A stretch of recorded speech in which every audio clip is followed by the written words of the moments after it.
તો વાણી તમે જુઓ, એમને કેટલી વાણી લખી હે, તોય કોઈ જાતનો પાવર નહીં એમ.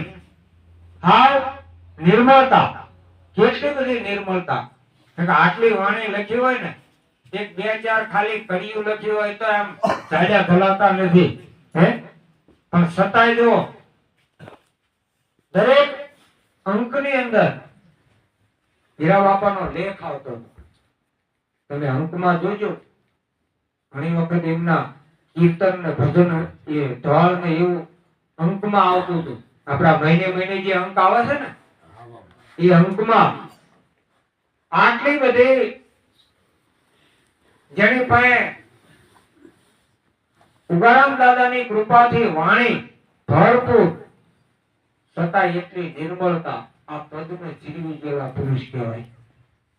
હા, અને વળી અમે એક વખત દિવાળી ઉપર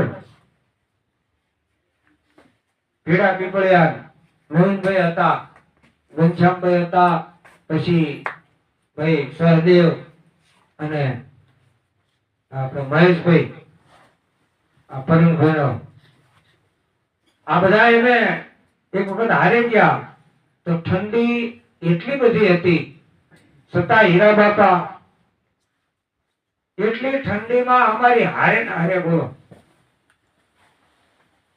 નહીતર એટલી અવસ્થા વાળો પુરુષ એ શું કામ ઘર બહાર નીકળે?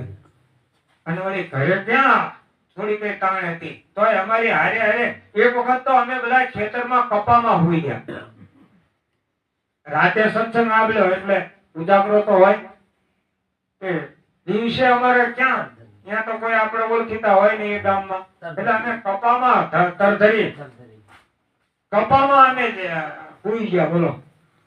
તો અમારી ભેળા એ આવીને પથારી કરીને એ અમારી જોડે હુઈ જાય હે. તો કહેવાનો આપણો ભાવાર્થ કે આવા ઉગારામ દાદાના મળેલા પુરુષ અને આપણી નજર સમક્ષ એટલી બધી નિર્મળતા, એટલી બધી સાદાઈ, અને હકીકતમાં જેનામાં સાદાઈ હોય ને એ સાધુ. સાધુ એટલે કઈ ભગવાન લુગડા પહેર્યા હોય, મોટી મોટી દાઢી હોય, મોટી મોટી જટા હોય, મોટી મોટી માળા હોય, એને જ સંત કહેવાય? એવું તો છે જ નહીં.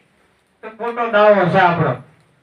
સંત સાધુ ગમે ત્યાં જન્મે, ગમે ત્યાં અવતાર ધારણ કરે, ગમે ત્યાં એ પોતાનો દેહ છોડી શકે,